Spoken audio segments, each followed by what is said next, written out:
welcome to this edition of Attention Talk Video. I'm your host, Attention Coach Jeff Copper. We're here with Melissa Orlov, relationship consultant. Welcome to the show. Thank you very much. I've heard you talk before in dealing with couples and stuff, and there's something that struck out to me, the structured conversation.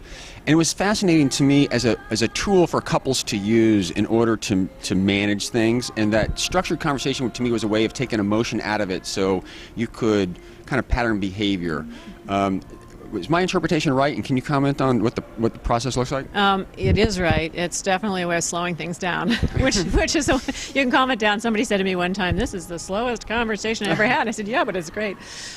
There's a very specific pattern. I call it a learning conversation, and it's for using at a time when you have something very emotional to talk about. You're not currently really mad at each other or fighting. If you're fighting, it's not going to work. It's not for that.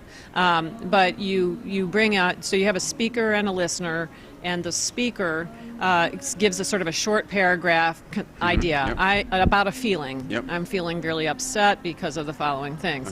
Then the listener says what they heard in their own words, not only in the words, but also, very importantly, what they heard between the lines. So a lot of communication happens between the lines, and unless you bring it, open it up.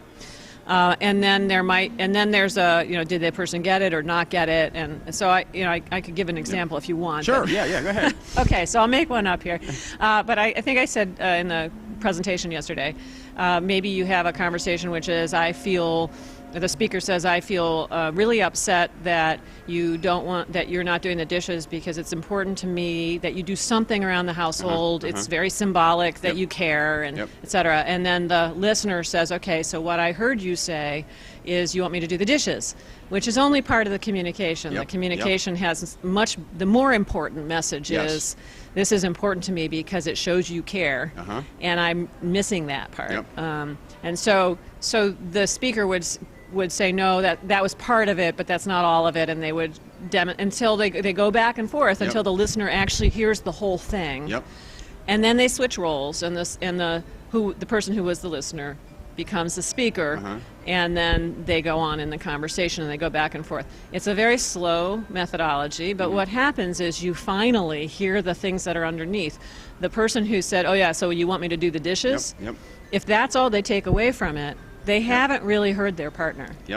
So it's terrific, but you can't use it in an argument. If I'm really mad at you, it doesn't calm things down. It's a structure. What I really like about it as a coach is that structured conversation, when you're going to do it, it's building in the pause.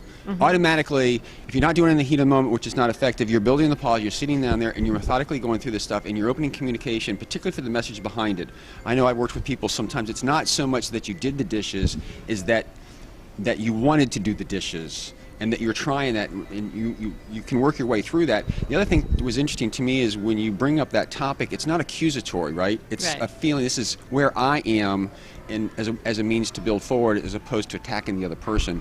And to me, it just seems like if it's broken down that bad within a couples, if you move to a structured conversation, at least you can get emotion and start to move forward on it in a more structured way. And I would assume that as time goes on, those types of conversations will get a little quicker as you practice. Yeah, probably so. And it's important. I mean, I gave an example of dishes. These aren't good conversations for solving logistical problems. These are called learning conversations because they're about learning about what's going on and why this is important and why this thing isn't going away. Right? Typically, things don't go away. One of the reasons, it's a skill-based thing, or it's an emotional thing, or some combination. So it's getting at those emotions. Well, I love what you're saying as a coach. It's got the pause built in. You're trying to learn, which is what it's all about. So I think it's a really good tool, and I hope I'm sure some of our listeners will benefit from it. So good. Thank you very much for coming on the show. You are welcome. All right.